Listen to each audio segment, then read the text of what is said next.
မင်္ဂလာပါ grade 7 စနစ်သစ်သိပ္ပံအခန်း2အပိုင်း4ကျောင်းသုံးစာအုပ်စာမျက်နှာနံပါတ်14ကိုဒီဗီဒီယိုလေးမှာလေ့လာကြည့်ကြရအောင်အပင်ဆဲနဲ့သတ္တဝါဆဲတို့ကိုနှိုင်းယှဉ်ခြင်း 2.4 က comparison between plant cell and animal cell ဆိုတဲ့ခေါင်းစဉ်လေးကိုလေ့လာမှာဖြစ်ပါတယ်ရှေ့သင်ခန်းစာမှာတွေတော့ကအပင်ဆဲရဲ့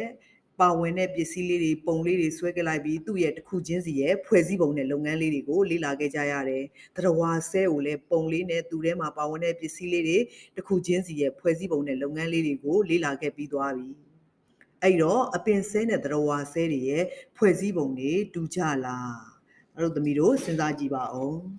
။အပင်ဆဲတွေမှာသတ္တဝါဆဲတွေမှာအရွယ်အစားရဲ့ပုံသဏ္ဍာန်ရဲ့ဖွဲ့စည်းပုံတွေကမတူညီကြဘူး။နောက်ဘယ်မြည်သည့်ဆဲကပိုကြီးတယ်လဲလို့မေးရင်ဘယ်လိုဖြေမလဲဟုတ်တာပေါ့သားတို့သမီးတို့ကအားလုံးသိပြီးသားအပင်ဆဲကသတ္တဝါဆဲထက်ပိုကြီးမယ်အဲ့တော့အပင်ဆဲနဲ့သတ္တဝါဆဲတွေရဲ့အရွယ်အစားတွေပုံသဏ္ဍာန်တွေဖွဲ့စည်းပုံတွေကမတူညီကြဘူးများသောအားဖြင့်အပင်ဆဲကသတ္တဝါဆဲထက်ပိုကြီးမယ်နျူကလ িয়াস ရဲ့စိုက်တိုပလာဇမ်ရဲ့ဆဲအမေးပါးရဲ့ကဆဲနှစ်မျိုးစလုံးရဲ့ဖွဲ့စည်းပုံမှာပါဝင်ကြတယ်ဒါပေမဲ့ဆဲလူလိုစ်တွေနဲ့ဖွဲ့စည်းထားတဲ့ဆဲနံရံကတော့အပင်ဆဲတစ်မျိုးတည်းမှာသာရှိတယ်။နောက်ဆဲရည်ခွက်တွေကအပင်ဆဲတွေမှာအရွယ်စားကြီးမှပြီးအရေအတွက်နည်းမယ်။သတ္တဝါဆဲမှာကြအရွယ်စားသေးသေးလေးတွေနဲ့အရေအတွက်အများကြီးပါမယ်။အစိမ်းရောင်ကလိုရိုပလတ်တွေကတော့အပင်ဆဲတစ်မျိုးတည်းမှာပဲပါရှိမယ်။နောက်ခရိုမိုစုန်းလေးအကြောင်းကိုကြည့်ရအောင်။နျူကလ িয়াস ရဲ့အတွင်းထဲမှာရှိတဲ့ဗီဇမြင်လေးတွေမျိုးရိုးလိုက်တဲ့ဗီဇမြင်ခရိုမိုစုန်းလေးတွေအကြောင်းကိုနည်းနည်းလေးကြည့်ရအောင် DNA ဆိုပြီးတော့တာတို့သမီးတို့ကြားဘူးလိမ့်မယ်ခရိုမိုစုန်းထဲမှာ DNA နဲ့ proteins တွေပေါင်းစပ်ပြီးတော့ဖွဲ့စည်းထားတဲ့ deoxyribonucleic acid လို့ခေါ်တဲ့ DNA လေးရဲ့ဒီမှာခွာလေးလိုပုံလေးမှာကြည့်လိုက်မယ်အဲ့လိုမျိုးလေးတွေအပင်လေးတွေသတ္တဝါလေးတွေမှာဘလို့တွေပါကြလဲလို့အစုံရည်လေးတွေကိုမှတ်ထားမယ်စပားပင်မှာ12စုံပါတယ်ခရိုမိုစုန်းအခုအရေးအတွက်နဲ့ပြောမယ်ဆိုရင်24ခုပါမယ်တရက်ပင်မှာတော့40ခုအစုံနဲ့ဆို20စုံအဲ့ဒါလေးတွေကိုတော့နံပါတ်ကလေးတွေမလွဲအောင်လို့မှတ်ထားမယ်2 4တို့ collect ဖြည့်တို့ multiple choice တို့ဖြည့်တဲ့အချိန်မှာမမအောင်ကြည့်ထားမယ်အာလူသီးမှာတော့48ခုဆိုတော့24စုံအဲ့လိုပါမယ်เนาะနောက် oats ဆိုတော့ကြတော့ကူကာအုပ်တို့ဘာတို့အဲ့လိုမျိုးအပင်တွေမှာဆိုလို့ရှိရင်42ခုအဲ့လိုပါမယ်လူမှာတော့အရေးအတွက်ကလေးတွေသူသားတို့သမီးတို့ကတေချာမှတ်ထားမယ်လူမှာတော့ခရိုမိုစုန်းလေးက23စုံ46ခုရှိမယ်ဒါလေးကတစ်သီးရင်ကောင်လေးရဲ့ဒရိုဆိုဖီလာလေးရဲ့သူ့မှာခရိုမိုစုန်းအရေးအတွက်က4စုံ8ခုရှိမယ်အဲ့ခရိုမိုစုန်းအရေးအတွက်ကလေးတွေကိုမှတ်ထားကြမယ်လုပ်ငန်းတစ်ကလေးဖြည့်ကြည့်အောင်လုပ်ငန်းတစ်ကအညွှန်းနဲ့ပုံခေါင်းစဉ်များပြည့်စုံစွာပါရှိသောအပင်ဆဲနဲ့သတ္တဝါဆဲပုံများကိုရေးဆွဲပါဆိုပြီးတော့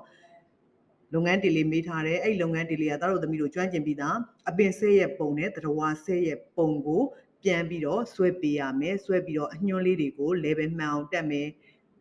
ပုံကို caption ခေါင်းစဉ်လေးတွေတက်ပေးမယ်စနစ်တကျပြန်ဆွဲမယ်နောက်လုပ်ငန်းနှစ်ကလေးကြည့်ရအောင်လုပ်ငန်းနှစ်မှာအပင်ဆဲနဲ့သတ္တဝါဆဲတွေရဲ့ဖွဲ့စည်းပုံမှာတွေ့ရတဲ့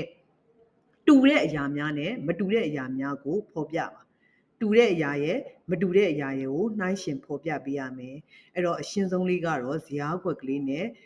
ဖြည့်တာကပိုကောင်းမယ်နော်နောက်လုပ်ငန်း3လေးကြည့်အောင်လုပ်ငန်း3လေးကအပင်ဆဲနဲ့သတ္တဝါဆဲတွေရဲ့ဆဲနံရံဆဲရည်ခွက်ကလိုရိုပလတ်အဲ့3မျိုးရဲ့လှုပ်ဆောင်ချက်များကိုဖော်ပြပါရှေ့ကဇယားထဲမှာရှိတဲ့လှုပ်ဆောင်ချက်ကလေးတွေကိုကူးလိုက်လို့ရတယ်အပင်ဆဲနံရံရှိတယ်ဆဲလူလိုစ်တွေနဲ့ဖွဲ့စည်းထားတယ်ဆဲရည်ကွက်ကကြီးမားတယ်အပင်ဆဲမှာအရေးအတွက်နည်းတယ်သတ္တဝါဆဲမှာသေးငယ်တယ်အများကြီးပါတယ်ဒီလိုပုံစံလေးရေးမယ်နောက်အဲ့တော့သင်ခန်းစာအနှစ်ချုပ်အနေနဲ့အဓိကအချက်ကလေးတွေကိုပြန်ပြီးတော့မှတ်ရအောင်ဆဲအမေးပါရဲ့စိုက်တိုပလာဇမ်ရဲ့နျူကလ িয়াস နဲ့မိုက်တိုခွန်ဒီယားတွေကအပင်ဆဲနဲ့သတ္တဝါဆဲနှစ်မျိုးစလုံးမှာတွေ့ရတယ်နောက်အပင်ဆဲတွေမှာဆဲနံရံကိုဆဲလူလိုစ်တွေနဲ့ဖွဲ့စည်းထားတယ် ဒါအပြင်အစိမ်းရောင်ကလိုရိုပလတ်ရှိတဲ့အတွက်ကြောင့်အလင်းမီစုအစာဖွဲ့စည်းခြင်းကိုပြုလုပ်နိုင်တယ်။သတ္တဝါဆဲတွေမှာတော့ဆဲနံရံမပါရှိဘူး။ဆဲရည်ကွက်တွေကအပင်ဆဲမှာအရွယ်အစားကြီးမားပြီးအရေအတွက်နည်းမယ်။သတ္တဝါဆဲမှာအရွယ်အစားသေးငယ်ပြီးအရေအတွက်များမယ်။ဒါလေးကိုအနှစ်ချုပ်သေးစိတ်ပြန်ပြီးတော့မှတ်ထားမယ်။အဲ့တော့လေ့ကျင့်ရန်မေးခွန်းလေး၃ခုဖြည့်ကြည့်ရအောင်။နံပါတ်1ကအပင်ဆဲနဲ့သတ္တဝါဆဲတို့ဤဖွဲ့စည်းပုံနဲ့အဓိကမတူသောအရာကိုဖော်ပြပါအပင်ဆဲနဲ့သတ္တဝါဆဲတွေရဲ့ဖွဲ့စည်းပုံမှာအဓိကမတူသောအရာကိုဖော်ပြပါဆိုပြီးတော့ရှိလိမ့်မယ်အဲ့မှာစဉ်းစားကြည့်မယ်အပင်ဆဲနဲ့သတ္တဝါဆဲထဲမှာအဓိကမတူတဲ့အရာကကလိုရိုပလတ်ပေါ့အပင်ဆဲတစ်မျိုးထဲမှာပဲကလိုရိုပလတ်ပါလို့အလင်းမီအစာစုဖွဲ့ခြင်းပြုလုပ်နိုင်တယ်အဲ့ဒါလေးဖြည့်ပေးရမယ်နောက်အပင်ဆဲမှာဆဲနံရံနဲ့မြည်သည့်ဓာတ်ပေါင်းဆဲနံရံကိုမြည်သည့်ဓာတ်ပေါင်းဖြင့်ဖွဲ့စည်းထားသည်နည်းဒါသားတို့သမီးတို့ကသိပြီးသားဆဲလူလို့အဲ့လိုလေးပဲဖြည့်ပေးအောင်မယ်နော်နောက်အပင်ဆဲနဲ့သတ္တဝါဆဲတွေမှာဆဲရီကွက်သည်မြည်တို့ကွာခြားသည်နည်းသတ္တဝါအပင်ဆဲမှာဆဲရီကွက်ကကြီးမားတယ်အဓိကအချက်ကလေးတွေကိုတွားကြည့်ပြီးတော့လည်းဖြည့်လို့ရတယ်သတ္တဝါဆဲမှာတော့ငယ်ငယ်လေးနဲ့အများကြီးပါမယ်အဲ့လိုမျိုးလေးတွေဖြည့်ကြည့်လို့ရမယ်ကဲသင်ခန်းစာလေးကိုအဆုံးထိအားစိတ်ပါစိတ်လိုက်ပြီးနားထောင်ပေးတဲ့အတွက်ကျေးဇူးအများကြီးတင်ပါတယ်နောက်ဗီဒီယိုသင်ခန်းစာတွေမှာပြန်ဆုံကြရအောင်နော်